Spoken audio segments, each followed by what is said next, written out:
அஸ்ஸலாமு அலைக்கும் everyone, welcome back to Alima's mini விலாக்ஸோட ஒரு சிக் டே விலாக் தான் இன்றைக்கி பார்க்க போகிறீங்க. என்னோட சிக் டே எப்படி போச்சுன்றதை உங்ககிட்ட ஷேர் பண்ணிக்க போகிறேன். கண்டிப்பாக எல்லாருக்குமே இதே மாதிரி கண்டிப்பாக சிமிலராக இருக்கும்னு நினைக்கிறேன். சிக் டேனாலே நம்ம வீட்டில் எந்த வேலையுமே ஓடாது, எல்லாமே போட்டபடியே இருக்கும். ஒரு பொருள் கூட இங்கேருந்து அங்கே நகராது. என்னோடய பெட்ஷீட் கூட பார்த்திங்கன்னா என்னால் பெட்டுக்கு போட முடியல. ஸோ அன்றைக்கி தான் எனக்கு சிக்காக இருந்தனால நான் பெட்ஷீட்டை எடுத்து லாண்ட்ரி போட்டேன். ஸோ என்னால் போடக்கூட முடியல. ஸோ அப்படியே என் ஹஸ்பண்ட் பையனை காலையில் ஸ்கூலுக்கு அனுப்பிட்டு வரும்போதே இட்லி வாங்கிட்டு வர சொல்லிட்டேன். ஸோ என்னோடய ஃபேவரட்டான ஒரு ஹோட்டல்லேருந்து வாங்கிட்டு வர சொன்னேன். ஏன்னா அன்றைக்கி நம்மளுக்கு பிடிச்ச மாதிரி சாப்பிட்ணுன்னு தோணும், பட் ஆனாலும் நம்மளால் சாப்பிட முடியாது. ஸோ அதனால் ஒரு இட்லி சாம்பார், இந்த சாம்பாருக்காக இந்த ஹோட்டலில் எப்போவுமே நான் சாப்பிடுவேன். ஸோ அதை சாப்பிட்டு முடிச்சுட்டு பார்த்திங்கன்னா நான் ஆர்டர் பண்ணியிருந்தேன் வேக்யூம் கிளீனர் அகோரா பிராண்டோடது. ஸோ அது எனக்கு கால் பண்ணியிருந்தாங்க. ஸோ அதை போய்ட்டு நான் டெலிவரி வாங்கிட்டு அதோட அன்பாக்ஸ் பண்ணிகிட்ருக்கேன். ஏன்னா வந்த உடனே செக் பண்ணணும். ஏன்னா சில பார்ட்ஸ்லாம் நம்மளுக்கு மிஸ் ஆகிறதுக்கு சான்சஸ் இருக்குது. ஸோ உடனே நான் பார்த்து செக் பண்ணிவிட்டு ஏதாவது மிஸ் ஆகிருந்துச்சு, டேமேஜாக இருந்துச்சுன்னா ரிட்டன் போட்டுருவேன்.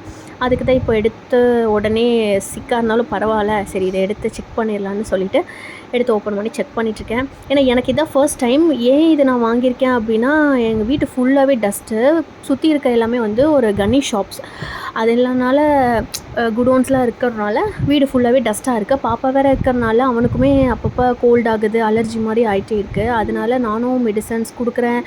நார்மல் கோல்டு தான் அப்படி தான் டாக்டர் சொல்கிறாங்க. இருந்தாலுமே சரி என்னென்னு பார்த்தா ஒரே டஸ்ட்டாக இருக்குது, மேபி இதனால கூட இருக்கலாம் அப்படின்னு சொல்லிட்டு தான் சோஃபா பெட்டுக்காக கர்டைன்ஸ் இதிலெல்லாம் ரொம்ப டஸ்ட் அக்யூமுலேட் ஆகுது. அதுக்காக தான் வாங்கினேன். ஸோ 1 இயர் வாரண்ட்டி சொல்லியிருக்காங்க. எனக்கு இதை பற்றி சுத்தமாக ஐடியா இல்லை. நானுமே ரிவ்யூஸை செக் பண்ணிவிட்டு எல்லாருமே ஒரு 4.3 ரேட்டிங் இருந்துச்சு. அதனால் நானும் வாங்கியிருக்கேன். யூஸ் பண்ணி பார்த்துட்டு கண்டிப்பாக ரிசல்ட்டை நான் உண்மையான ரிசல்ட்டை ஷேர் பண்ணுறேன். ஏன்னா யூஸ் பண்ணுறதுக்கு முன்னாடி இது அப்படி இருக்குது இப்படி இருக்குது ஆஹா ஓஹோன்னு நம்மளால் சொல்ல முடியாது. ஸோ எனக்குமே ஃபஸ்ட் டைம்னால எனக்குமே இதை பற்றி சுத்தமாக இல்லை. நானே இப்போ தான் இதை பாட்டாக இருக்கே, என்னடா இது ஒவ்வொரு பொருளும் அப்படின்னு சொல்லி பார்த்துட்டு இருந்தேன். ஸோ அந்த புக்கை வச்சு தான் கொஞ்சம் கொஞ்சமாக இன்ஸ்ட்ரக்ட் பண்ணி எனக்கு கொஞ்சம் புரிஞ்சிச்சு. ஸோ டஸ்ட் கலெக்டர், அப்புறம் ஒரு லாங் செக்ஷன் பைப் ஒன்று கொடுத்துருந்தாங்க. அப்புறம் ஷார்ட்டாக ஒரு ப்ரெஷ் ஒன்று கொடுத்துருக்காங்க. ஸோ இதெல்லாம் ப்ரெஷ்லேயே நம்ம சில டஸ்ட்டு டர்ட்டீஸ்லாம் ரிமூவ் பண்ணுறதுக்காக மேபி இருக்கலாம். ஸோ இன்னுமே நான் யூஸ் பண்ணால் தான் எனக்கு தெரியும். ஸோ யூஸ் பண்ணி பார்த்துட்டு கண்டிப்பாக இதோட உண்மையான ரிவ்யூ உங்ககிட்ட நான் ஷேர் பண்ணுறேன். ஸோ அன்றைக்கி ஒரு 6 o'clock பார்த்திங்கன்னா நூடுல்ஸ் சாப்பிடும் போல் இருந்துச்சு. மதியானமுமே சிம்பிளாக ஒரு மீல்ஸ் வாங்கி சாப்பிட்டோம் ஹோட்டலில் தான்.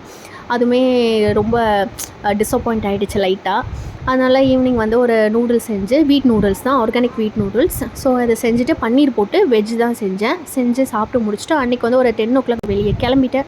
இதோட கண்டினியூவேஷன் நெக்ஸ்ட் vlogல வரும். அது வரைக்கும் until then take care, bye bye.